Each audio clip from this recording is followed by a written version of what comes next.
제가 이메일로 자세히 보고를 드렸지만 IT 구호 사역 잘 마치고 돌아왔고요. 현지 와이파이 사정이 좋지 않아서 너무 느린 거예요. 사실은 와이파이가. 그래서 사진을 보내드리지 못해서 지금 사진을 정리해서 오늘 아침에도 몇 장 보내드렸고요. 이메일로 계속해서 좀 보내드리려고 합니다.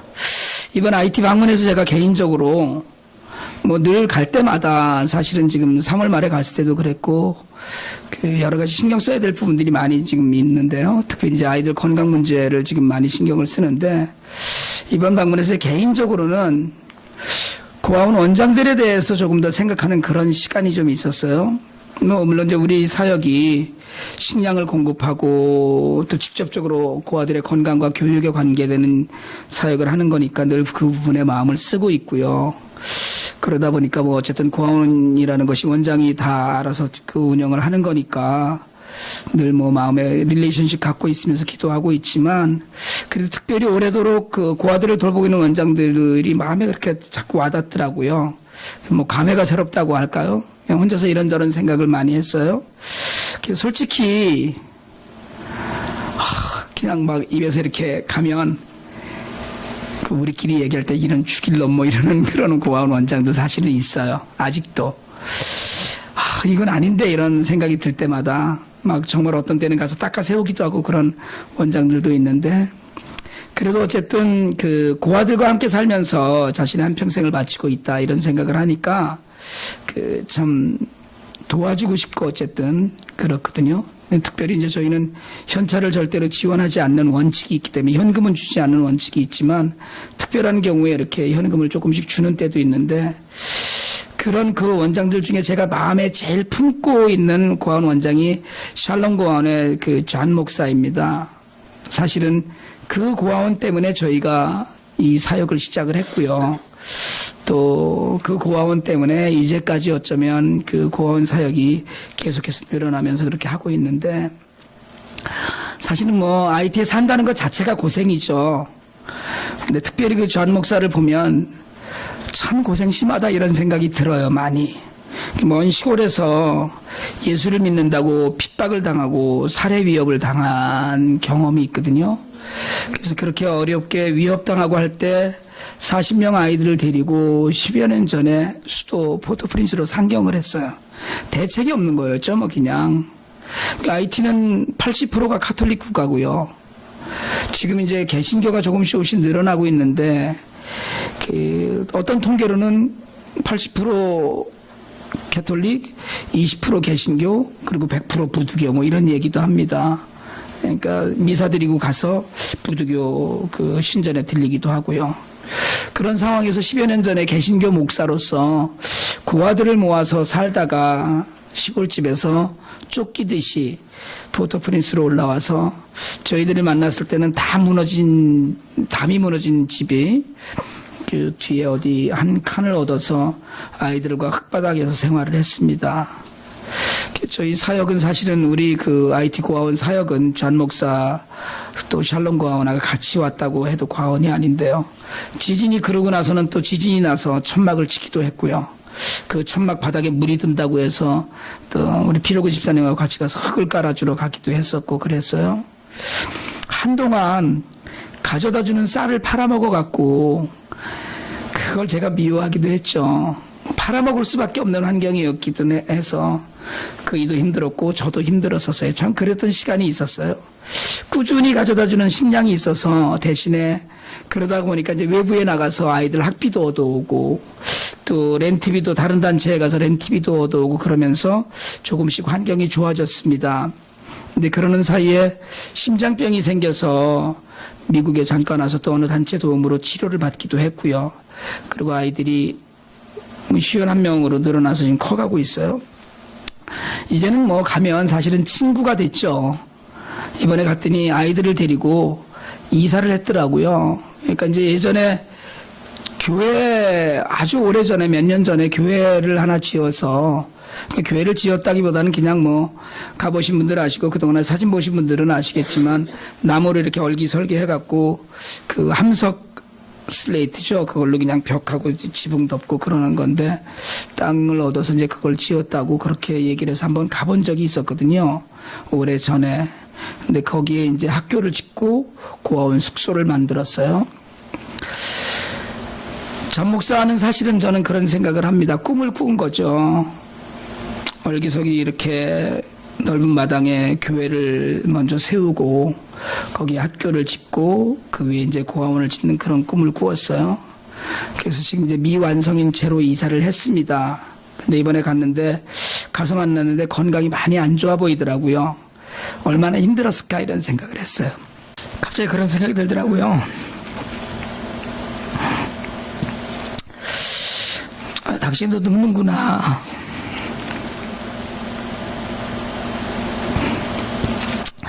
이제 간신히 자기 땅을 마련했어요. 그 아들 공부를 굉장히 열심히 시키고 있어요. 네, 당신도 늙어가는구나 이런 생각이 드니까 마음이 짠하더라고요. 아시겠지만 IT는 평균 수명이 굉장히 짧습니다. 전 세계 평균 수명 순위로 179이고요. 지금 뭐 조금 올라갔다고 해서 남녀 평균이 60.8세입니다. 평균 수명이. 여자가 62.5세, 남자가 59세예요. 전 목사 찬양을 하는데도 옛날처럼 큰 목소리로 아이들을 리드했었는데 목소리도 작고 기운이 없더라고요. 사실 IT 고아원은 대부분 그 일종의 패밀리 비즈니스거든요. 그 아이들을 데리고 살면서 자신의 가족들도 함께 살아요. 그게 일종의 먹고 사는 길이죠. 그래서 그런 고아원 때문에 어쨌든 먹고 살 길이 없는 아이들이 그래도 뭔가를 먹으면서 자라고 또 배우면서 자랍니다. 사실은 많은 고아원 원장들이 단순히 먹고 살기만을 원해서 그 일을 하는 건 아니거든요.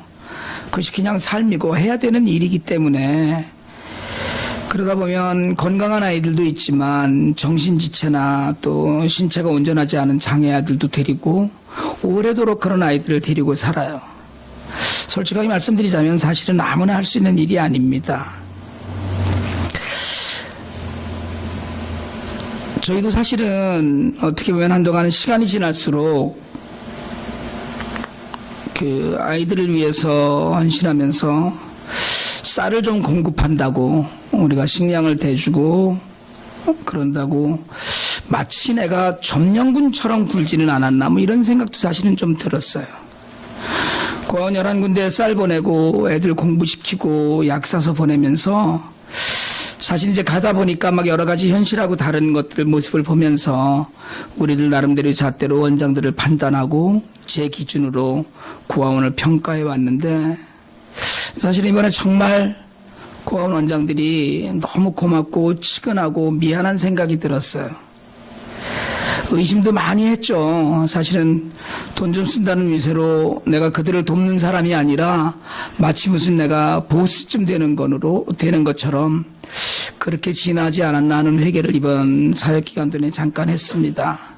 하나님께서 모든 이들에게 은사를 주시고 기회를 주시고 섭리하고 인도하시는 가운데 하나님이 원하는 일을 맡기시는데 솔직하게 말씀드리자면 아무에게나 하나님의 일을 맡기시는 건 아니라고 저는 믿습니다. 그런 의미에서 뭐 적으면 20명, 많으면 50명씩 또 아이들을 데리고 그렇게 뭐 거의 저희하고도 거의 뭐 10년 가까이 이렇게 계속 만나면서 그 일을 한다는 것은 정말 쉬운 일은 아닌데 그런 생각을 자꾸 하게 돼요. 너무 어려운 일들을 맡아가지고 어떻게 할 수 없는 어쩔 수 없는 그런 그 환경 가운데서 발버둥 치면서 사는 거거든요, 사실은. 그게 여러분 정말 쉽지 않습니다. 고아들 50명을 때로는 굶기도 하고요. 많이 굶죠. 아이들이 요즘도 굶으니까 뭐 오죽했겠어요.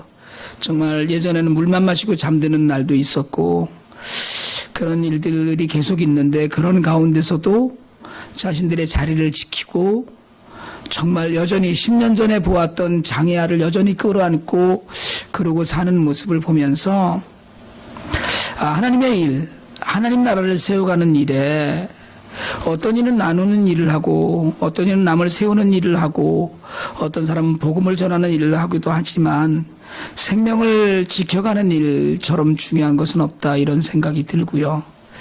그래서 정말 더 우리가 겸손하게 정말 더 낮은 마음으로, 정말 더 사랑으로 이해하는 마음으로 좀 더 많이 안아주고 더 많이 만져주고 해야 되겠다, 이런 생각을 이번에 했습니다. 그리스도인의 본을 보이는 일, 모든 사람들에게 요구하는 기본이죠. 그 본을 보이는 일을 사실은 우리는 미국 땅에 살면서 잠시 그저 1년에 많으면 10차례 그렇게 왔다 갔다 하기만 하면서도 저들의 삶을 이해한다고 생각을 했었는데, 결혼 이해하지 않고 정죄하기도 하고 우리 나름대로 판단해 오지 않았나, 이런 생각을 이번 기회에 했습니다. 오늘 우리가 읽은 성경 말씀의 본문은 시작을 형제들아라는 호칭으로 시작을 했거든요. 여러분, 이 편지는 우리가 늘 잘 알듯이 로마에 있는 성도들에게 쓴 편지입니다. 로마는 바울이 가본 적이 없는 곳이에요. 거기 누구 하나 아는 사람이 없었습니다. 다른 지역의 교회들처럼 바울이 다녀온 것도 아니고요. 예수 안에서 그냥 한 믿음이 있다는 것 때문에 하나님 아버지를 섬긴다는 이유로 형제자매가 되었어요. 형제라고 부르는 형제는 사실은 사랑하는 관계다라는 거거든요. 내가 사랑하는 사람이 당신이다, 이런 얘기인데, 전혀 낯설기만 한 로마 성도들에게 얼굴 한번 본 일이 없지만 하나님 안에서 한 형제로 섬기면서 사랑하는 마음으로 편지를 썼어요. 이걸 다시 강조하는 단어 하나가 형제들아입니다. 여러분, 우리가 전혀 모르던 남을 형제와 자매로 여기고 사랑하는 것이 예수 안에서 가장 중요한 일입니다. 로마서에서 여러 차례, 10여 차례 이상 바울이 형제들아라는 이야기를, 단어를 쓰는데 교회 공동체 안에서 나누는 사랑을 강조하는 거예요. 사실은 이 형제들아라는 단어를 우리가 자꾸 잊어버리기 때문에 예수 믿는 사람들끼리 싸우고 교회가 갈리고 나눠지고 헐뜯고 원수 맺고 사는 일들이 생깁니다. 그렇지만 여러분, 정말 예수 믿는 사람의 본질은 예수 안에서 서로 사랑이 하는 거거든요. 예수 안에서의 서로 사랑. 그 서로 사랑이 우리 모두를 서로에게 형제라고 부를 수 있는 그런 자격을 부여하고 그런 의무를 부여해요. 같은 아버지 자녀로서 형제를 향해서 바울이 오늘 율법을 다시 설명을 하면서 우리가 지금까지 로마서에서 계속 들어왔던 이야기처럼 율법과 죄의 관계를 설명하면서 오늘은 이걸 신랑 신부의 관계로 설명합니다. 지금이야 그렇지 않죠. 지금은 오히려 거꾸로 된 거 아닌가 모르겠는데, 당시만 해도 결혼하면 여자는 남자의 소유물에 가까웠습니다. 그러니까 남자가 허락하지 않으면 이혼도 안 되고요.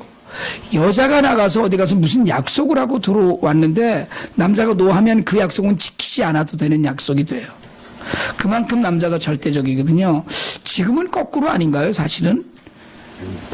지금은 이렇게 여자한테 우리가 결제받고 살지 않나?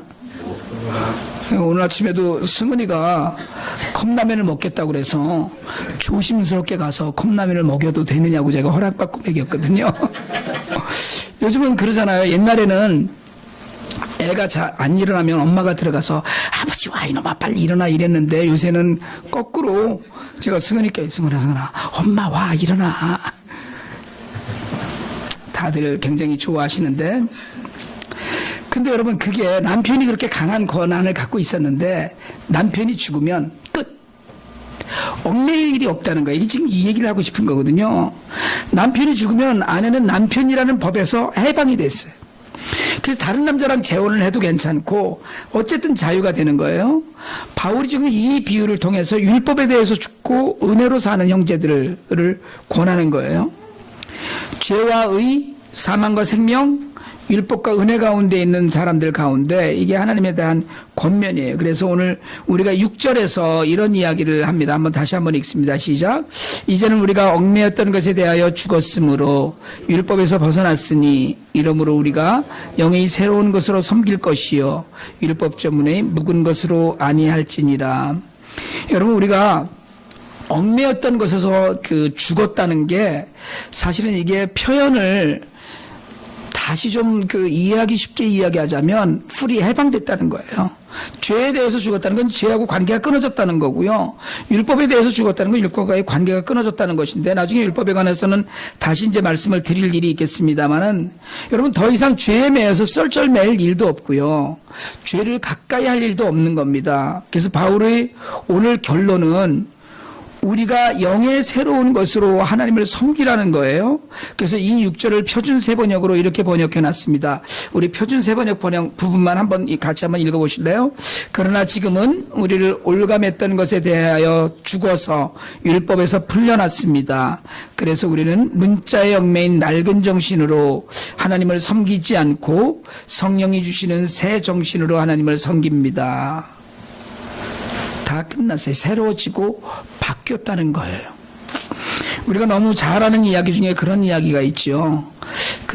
주인집 어린아들이 아버지가 아끼던 물건을 망가뜨렸어요. 그리고 그걸 살짝 감췄어요. 근데 그 장면을 그 집 하인이 봤어요.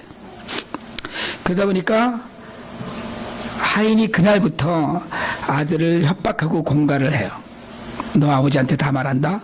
이 말만 하면 주인 아들을 종 부리듯이 한다는 거예요. 툭하면 먹을 거 가져오라고 그러고 아들들어 가져다 주고, 엄마한테 받은 용돈 학교 가다가 하인한테 뜯기고, 학교 갔다 오면 놀러 축구하러 나가야 되는데 그게 아니고 하인 일하던 걸 가서 대신해 줘야 되고, 아들이 너무 힘들었죠. 어느 아버지한테 자신이 잘못했던 일을 털어놨어요. 결국은 아버지는 다 알고 있었죠. 그래서 용서해 주셨어요. 자신이 말하기를 기다린 거거든요. 하인이 못살게 구는 것도 아버지는 알고 계셨어요. 아버지에게 이제 고백하고 돌아 나온 아들이 어땠겠어요? 아버지에게 가서 고백을 하고 나오는데 집 대문 밖에서 하인이 섰다가 싹 보다가 휙 불렀어요. 자기 하던 일을 하라고 이제 부르는 거예요. 아들이 어땠겠어요? 거들떠나 바뀌었어요? 거들떠가 뭐예요? 아들이 꾸짖죠. 아니, 좋은 놈이 무엄하게 주인 아들을 오라가라 이러고 있어? 이러지 않았겠어요? 죄에서 해방되면, 여러분, 죄의 억눌림에서 벗어난 아들은 이제 하인과 친한 일도 없고, 하인의 속박에 꿀릴 일도 없고, 앞으로 혹 실수를 해도 살 길을 얻은 거예요. 우린 예수를 믿으면서 자유를 누립니다. 진리를 알지니 진리가 너희를 자유하게 하리라고 얘기하셨거든요. 예수를 믿으면, 구원받으면 자유한다는 뜻이에요. 그 자유는 바로 죄에서의 자유이고 죽음에서의 자유입니다. 여러분, 죄에 얽매이지 않고 살고요, 죽음을 두려워하지 않고 삽니다. 구원받은 사람은 죄에서 떠나고 죽음 앞에 당당해요. 그게 자유거든요. 죄의 삭은 사망이요, 하나님의 은사 곧 선물은 예수 그리스도 안에서 우리에게 주신 영생이라고 얘기했는데, 영원히 살도록, 그리고 죽음을 두려워하지 않는 자유를 누릴 수 있도록 허락받은, 그게 구원받은 하나님의 백성이에요. 여러분, 이제 그 자유 안에서 우리가 하나님의 은혜에 기쁨과 감사를 발견합니다. 오늘 6절의 이야기는 죄에서 벗어나서 하나님을 섬기는 것이거든요. 주인이 바뀌었어요. 전에는 하인에게 쩔쩔매고 시키는 대로 다 했었는데 끝난 거예요. 이제 자기 자리를 찾은 겁니다. 하나님이 원래 창조하신 목적대로의 뜻을 찾은 거예요. 자신의 본질을 찾았어요. 여전히 세상은 우리를 불러요. 오라 그러고, 넌 옛날에 나랑 같이 놀았다고 얘기해요. 여전히 우리 삶에 간섭합니다. 여전히 죄와 의의 중간에서 우리도 머뭇거리기도 해요. 사실은 우린 여전히 사망과 생명의 경계선에서 오락가락하면서 삽니다. 우리의 삶을 때로는 그냥 하인에게 맡겨서 아버지가 내 주인이 아니라 하인이 내 주인인 것처럼 여전히 살기도 해요. 여러분, 우리가 예수를 믿는다고 하거든요. 근데 우린 예수는 믿지만 다시 복음을 들어야 될 필요가 있는 거예요. 바울이 로마서 1장을 시작하면서 그런 얘기를 하잖아요. 믿는 너희에게 내가 복음을 다시 전하러 가야 되겠다라고 이야기했을 때 믿는 너희에게요. 로마서는 믿는 우리에게 쓴 복음입니다. 로마서는 믿는 우리를 가르치려고 쓴 교리예요. 그러니까 믿고 있는 형제들에게 복음을 전하고 죄와 의를 가르치고 율법에서의 자유를 자꾸 강조하고 있는 것. 여러분, 우리가 로마서를 읽으면서 이걸 잊지 말아야 돼요. 왜? 예수를 믿는데, 우리도 예수를 믿고 있는데 왜 자꾸 예수를 믿는다고 복음을 들으려고 하는가? 왜 우리가 예수를 믿고 있는데 죄와 율법을 자꾸 우리에게 듣게 하는가? 여러분, 정말 내 삶의 진실한 주인이 성령으로 주신 그 새 정신으로 새 마음으로 하나님을 우리가 믿고 있는가? 여러분, 이걸 우리가 확인해야 됩니다. 매일 확인해야 돼요. 말씀드렸던 IT 샬롬 고아원의 원장 주한 목사는 고향에서 부득이 신자들한테 총으로 위협당했습니다. 예수를 믿는다는 이유 때문에요. 고아를 데리고 상경했어요. 한동안 우리는 사실은 고아원 원장을 손가락질하기도 하고 마음에 안 들어 하기도 했어요. 그의 생존을 평해했습니다. 우리가 그 삶의 가치를 우리의 기준으로 내려놓았어요. 그렇지만 여전히 고아들의 아버지로 하나님을 섬기고 살아요. 기력이 쇠하였지만 아직도 여전히 하나님을 찬양합니다. 사실은 우리는 한동안 주한 목사는 회개해야 된다고 생각을 했었어요. 우리가 쌀 10포대를 가져다 주면 8포대를 팔아먹기도 했습니다. 도둑이라고 이야기했어요. 다만 그가 너무 가난해서 가난이 죄라고 아주 너그러운 것 같은 이야기를 하기도 했어요. 여러분, 이번에 가서 만나면서, 그리고 사실은 이번 주 이 말씀들을 묵상하면서 마음이 많이 무너졌습니다. 한 주인을 열심히 섬기고 여전히 섬기면서 여전히 그 고아들과 함께 살고 있어요. 살아보려고 발버둥 치고 있어요. 그러니까 렌트비 안 나가게 하는 길은 자기 땅에서 살아야 되는 일이니까 그것이 완공되지 않아서 또 이사를 갔어요. 그런 사람들을 보면 여러분, 제가 하는 일이 정말 보잘것없어 보입니다. 저절로 회개가 됐어요. 우월감과 교만을 엮어서 여전히 마치 무슨 큰 은혜를 베푸는 것처럼 사실은 그런 믿음을 갖고 제가 살아왔더라고요.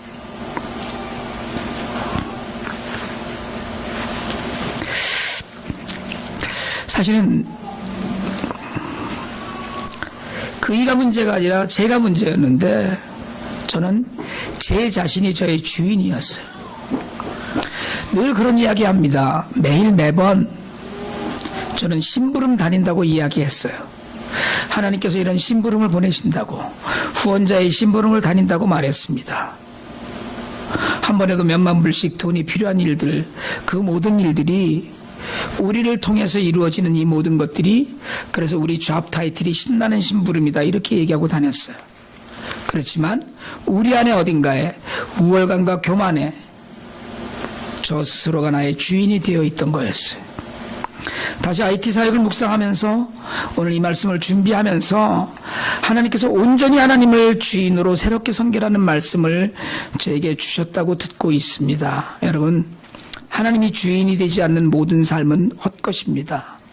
내가 아무리 크고 아무리 위대하고 아무리 훌륭한 일을 해도, 아무리 많은 생명들을 살렸다고 하더라도, 여러분, 내가 정말 잊지 말아야 될 것은 이 로마서가 결코 믿지 않는 자들을 향해서 쓴 글이 아니라는 거예요. 로마서는 정말 믿는 형제들에게 쓴 말씀입니다. 로마서를 수도 없이 읽었어요. 여러 차례 읽었습니다. 그리고 이제 받들고 감사하는 로마의 성도들이 그려지더라고요. 이 편지를 받들고. 여러분, 죄에서 자유하는 로마 성도들의 모습을 보면서 이 편지, 로마서라는 이 편지를 받아들고 감격하고 감사하는 그 모습이 눈에 그려져요. 얼마나 감사했을까요? 얼마나 기뻤겠어요. 성령이 주시는 새로운 정신으로 율법에서 얽매인 것에서 벗어나서 자유하고 낮아지면서 기뻐하고, 그리고 정말 섬기면서 감사를 누리고 살았을 거라고 믿어집니다. 다시 한번 하나님의 나의 주인이심을 고백하는 시간이 우리에게 로마서를 통해서 주어졌어요. 여러분, 감사하는 가운데 이 믿음의 고백과 결단이 우리 모두에게 있기를 축복합니다. 여러분, 우리는 예수를 믿어요. 그런데 우리는 내가 믿어요. 그러나 바울은 이야기합니다. 성령이 주시는 새 정신으로 하나님을 섬기라고 이야기해요. 그동안에 우리는 하나님을 섬겨왔다고 이야기했어요. 그러나 우리 섬김 안에는 내가 들어있었고 우리 섬김 안에는 성령이 자리할 틈이 없었어요. 제가 오늘 이 말씀을 준비하면서 내내 제 마음에 떠오르는 찬양이 있었습니다. 날 구원하신 주 감사해요. 나의 주인이 되어주시고 구원하시고 모든 어려움 가운데서 동행하신 하나님이 너무 감사했어요. 깨닫게 하신 하나님이 감사했습니다. 시간 말씀을 주시면서 나를 낮추시는 하나님이 감사했어요. 이제는 조금 더 나아진 모습으로 하나님이 우리에게 맡기신 사람들을 사랑할 수 있을 것 같다는 그런 믿음도 들었어요. 여러분, 우리가 형제들아라고 시작하면서 성령의 그 은혜로 새정신으로 하나님을 온전히 섬기는 길로 나아갈 때 정말 주인을 바꿔가면서 그렇게 감사하고 감격할 수 있는 우리 모두가 되길 원합니다.